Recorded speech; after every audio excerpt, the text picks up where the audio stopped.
Hello chess friends and welcome to your Out of Chess channel and welcome to another spectacular gameplay by the two most powerful chess engines in the world.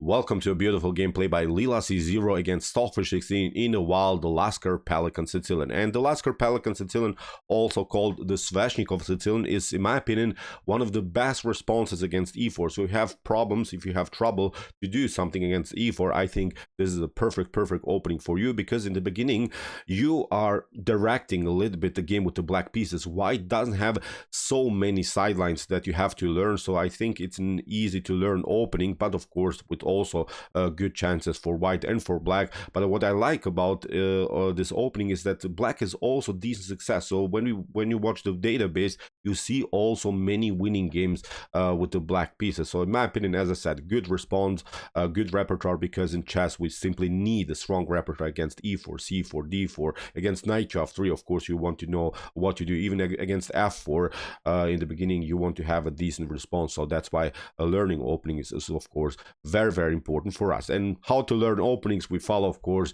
the top AI game. So put your seatbelts on. In my opinion, this was the perfect Lasker Sicilian here played by these two top engines. So let's see now what happened with the white pieces. Lila's starting move was of course the move e4. We have c5 by the fish, the Sicilian, knight to f3, knight to c6, the old Sicilian, d4 open Sicilian, c takes d, knight takes d, and now after knight to f6 hitting the pawn on e4, we have now knight to c3 by Lila. We have now the move e5, which is now the signature move of course of the Lasker-Pelikan Sicilian. Knight to b5 attacks the weak d6 square here by black, so that's why the move d6 by Stockfish, and now bishop to g5. Now comes a6 after knight to a3, b5 with the huge threat to play b4, the fork against both of these knights, and now comes bishop to f6. You should not recapture here with the queen, because white is gaining then an extra tempo with knight to d5.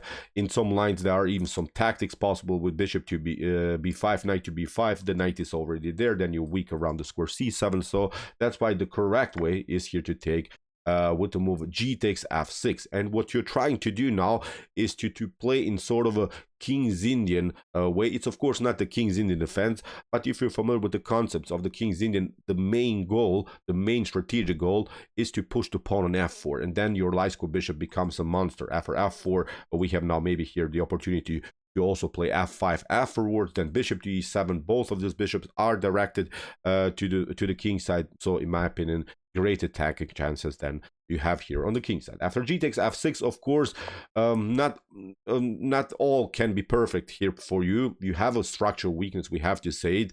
You have a weak square on d5, and you have also a weak pawn, a backward pawn on d6. So I think that's the issue here about this opening for black. But of course, with the bishop here, you can create dynamics then afterwards. So after knight to d5, we have f5 here by Stockfish 16. If you play e takes f5, then after bishop to f5, c3, bishop to g7, I think black has equalized the game. In an early stage of the opening, we'll simply play bishop to g6, f5, then you let this pawn roll here on the king side. So again, black would gain here a beautiful pawn mobility. So after move f5, that's why bishop to d3, played by Lila-c0, bishop to e6. You cannot take now, of course, because you lose the knight, so it's not working. So after bishop to e6, casting by Lila, bishop to d5, we have e takes d5, and now knight to e7, simply hitting the pawn on d5.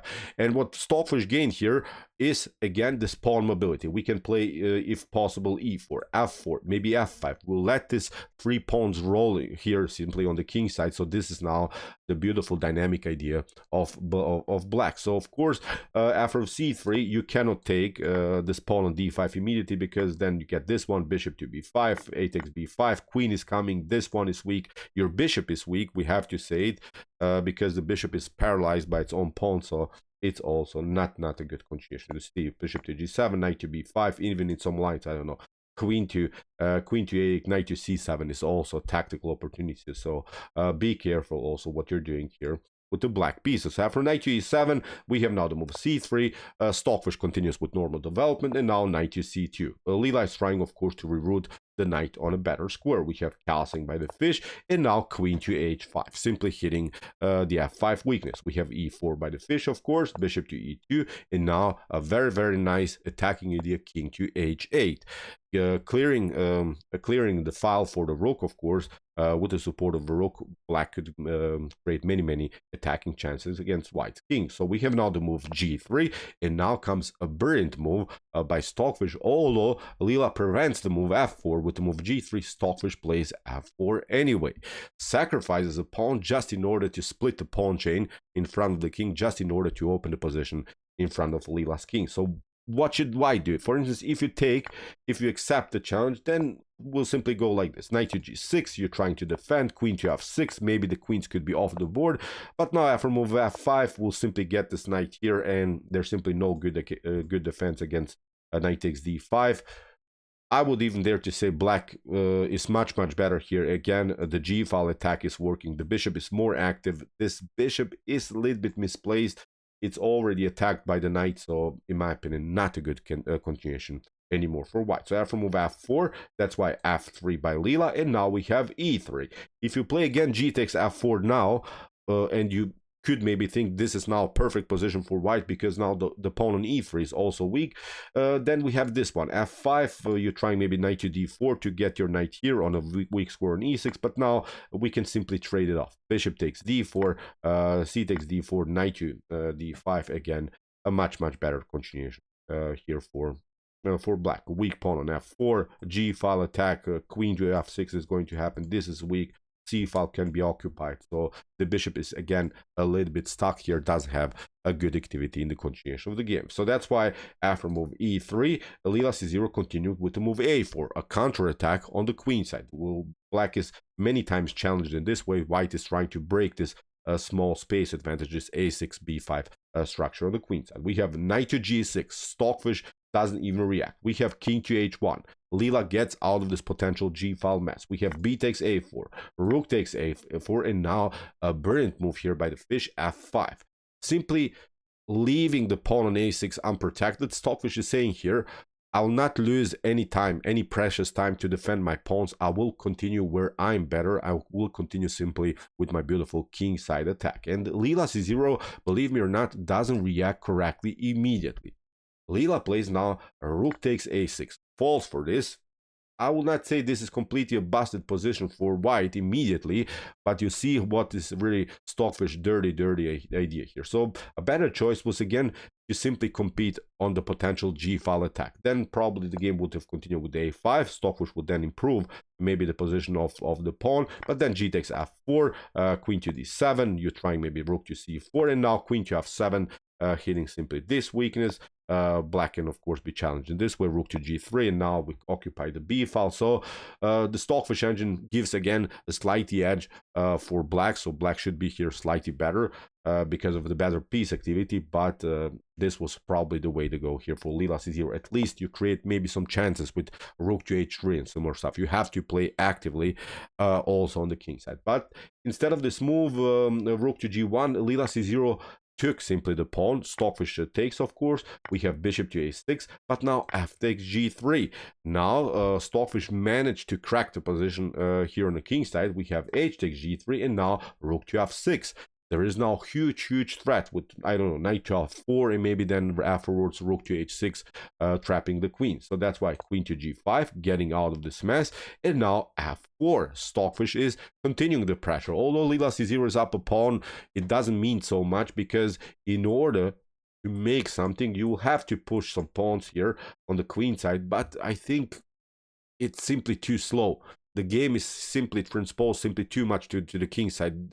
The only action is happening on the king side, so you need, I don't know, 5-6 tempi on the queen side to threaten something. And as I said, so far the position of the king is not so good, of white's king of course, so that's why very good active play here by Stockfish 16. We have now the move g4.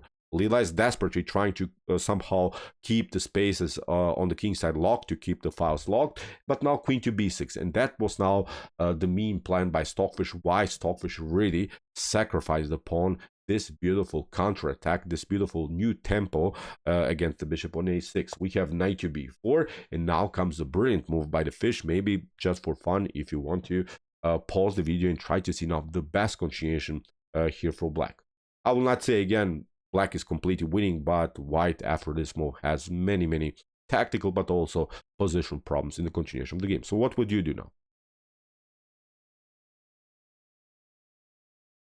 Okay, here Stockfish plays another beautiful attacking move, E2. So you see, with every move, Stockfish is at least creating a simple threat. Sacrifices the pawn, but now gets the queen on a beautiful active square. Bishop to B5. Again, the bishop is losing now another opportunity, another tempo. We have now knight to E5 with a threat, with a huge threat, rook to H6. So that's why Lila-C0 gets out of this mess, plays now king to G2, and now comes really the beautiful stunner of this game. Maybe again, just for fun, pause the video and try to see now again the best continuation here for black. Now I would even say black moves and wins the game. Okay, here we have a beautiful stunning knight sacrifice with the move knight takes G4. Really wild stuff. If for instance f takes G4 would have been played, this wasn't the Lila's continuation, then the game is over. Look at this. We deliver check. We play f3 with the checkmate threat on G2. You have to give up now the rook. The queen is coming. Now the rook is coming, and after a couple more moves, you get even checkmated by the beautiful rook and queen harmony. So that's why after knight to G4, we have now queen takes G4, and now rook to G6 traps the queen. So there was simply too much pressure on the G file, on the H file, and that's why I think in the beginning Lila-C0 should have simply competed, as I mentioned before, with the rook move, rook to G1, should have somehow played defensively better, at least maybe, as I said, also play rook to H3 afterwards to create at least some kind of a threat on this side of the board. After rook to G6, queen to G6, we have H takes G6. Still, of course, a tense game because Lila-C0 has still one pawn, one minor piece, and one rook, of course, as a compensation for the queen.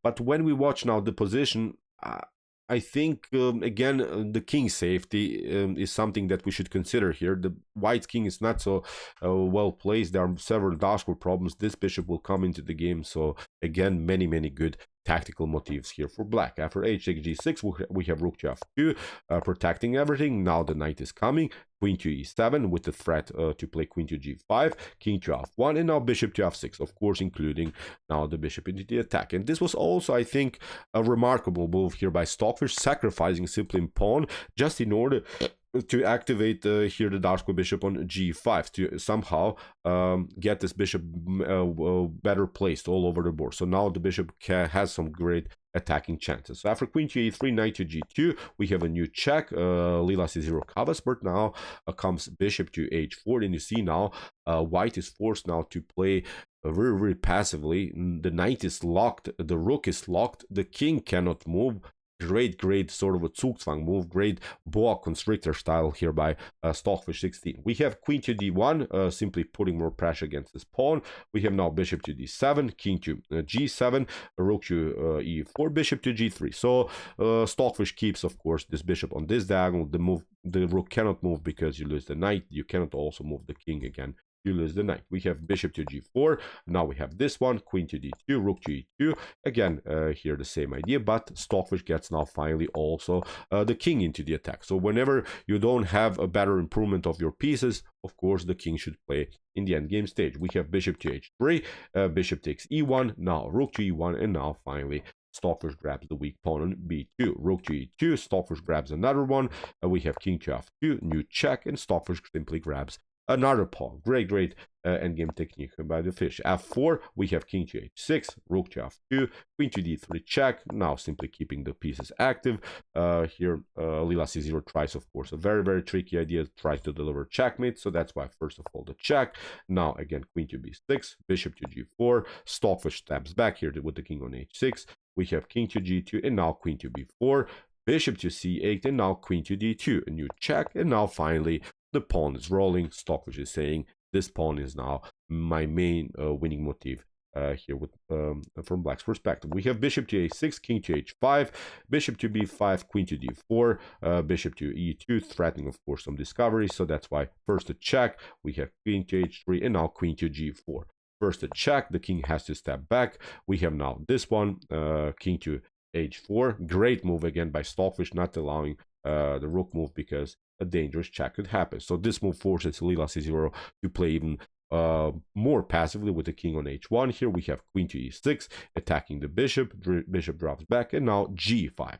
great move, which simply here splits again the position from the king. If you try here maybe to take, then again a new check could happen. We can play queen to g4, we can attack the rook, then a new check, then we simply push the pawn further. Again, this queen is coming in, for instance, in one line. You could also lose the bishops. The Stockfish noticed the tactical problems also after potentially f takes g5. So we have now g4. This is now simply too stretched for white. There's simply two mobile pawns on both of the sides. So now finally I think we can say this is completely game over here for white. g4, rook to f2, queen to e4 check, and now after king to rook to g2 in this particular position, Lila-C0 resign. Now we can also take the pawn, we can also push the pawn. Whatever you do, it's simply not enough to defend here for white. So great game by the fish, great ideas of the Lasker-Pelikan Sicilian, great strategies, great tactics.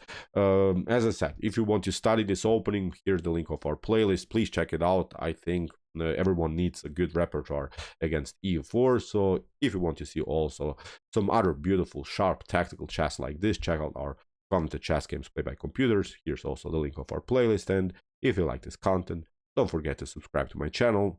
See you soon with some more videos, and what do we say in the end? Chess is the best, of course.